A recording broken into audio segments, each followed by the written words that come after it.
প্রহ্লাদের পিতার নাম ছিল হিরণ্যকশিপু। ইনি কিন্তু বড় একজন দস্যু ছিলেন।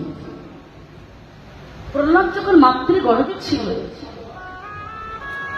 হিরণ্যকশিপুর যখন বাড়িতে ছিল, কয়াধুকে, প্রহ্লাদের মায়ের নাম ছিল কয়াধু, ওই কয়াধুকে নিয়ে যাচ্ছে স্বর্গের ইন্দ্র, হরণ করে নিয়ে যাচ্ছে। তা পথে যেতে যেতে নারদ মনের সঙ্গে হলো দেখা। নারদ বললেন, ইন্দ্র তুমি ওকে কোথায় নিয়ে যাচ্ছ? ইন্দ্র বলেছিল, ওর গর্ভে মানে হিরণ্যকশিপুর ঐরাজ্যত সন্তান, তা ওই সন্তান ভূমিষ্ঠ হলে দুই বাপ বেটা যুদ্ধ করলে স্বর্গের দেব দেবতারা আমরা বসবাস করতে পারবো না। নারদ ঋষি বলেছিল, যদি পারে ওর গর্ভের সন্তান আমাদের সবাইকে রক্ষা করবে। তুমি ওকে আমার কাছে নিয়ে যাও। নারদ মনে নিয়ে গেলেন নারদের আশ্রমে। দেখো একটা সন্তান কিভাবে শ্রীকৃষ্ণ ভক্ত হয়। এই যে আমাদের এখানে বড় একটা আশ্রম, সকাল হলে অনেক মায়েরা বাবারা আশ্রমটা ঝাড়ু দিবে না মা? তা ওই নারদ আশ্রমে প্রতিদিন ভাগবত পাঠ হতো, এমন ভাবে সাধুগুরুর আগমন হতো। আর কয়েক নির্জনে বসে বসে ভাগবত কথা, হরি কথা শ্রবণ করত। আর ওই ভক্ত প্রহ্লাদ মাতৃগর্ভে বসে ভাগবত কথা, হরি কথা শ্রবণ করত।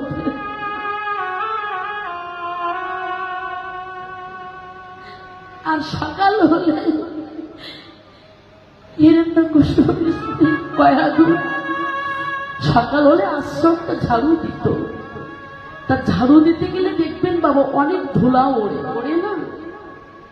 তা ওই ঝাড়ু দিত আর সাধুগুরু বৈষ্ণবে চরণের ধুলা উঠত আর মায়ের নাসিকা দিয়ে প্রবেশ করত।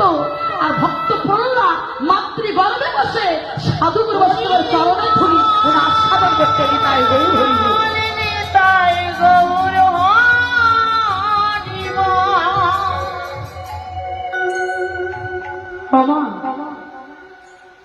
একদিন দেখো, মা যখন গর্ভবতী হয়, মায়ের কাছ থেকে জানেন না প্রতিদিন একটু ভাগবত পাঠ করতে হয়, গীতা পাঠ করতে হয়, তাহলে ওই সন্তান দেখবেন কৃষ্ণ ভক্ত হয়ে জন্মগ্রহণ করবে, সুসন্তান হবে। আর আমরা অনেকে 7 মাসে 7 খাওয়ায়, ভালো মন্দ খাওয়ায়। আমার মনে হয় ওটা না খায় যদি বৈষ্ণব মতে করা হয় সেটা খুব ভালো হয়। আজকের মা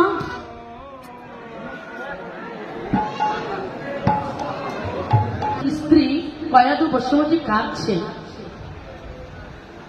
নারদ ঋষি বললেন, কাঁদছিস কেন মা?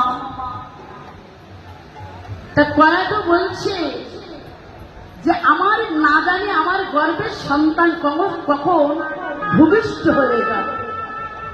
তাই যদি এই আশ্রমে যদি আমার গর্ভের সন্তান ভূমিষ্ঠ হয়, তাহলে আপনার মতো ঋষির নামে শত শত ঋষির নামে কলঙ্ক হয়ে যাবে।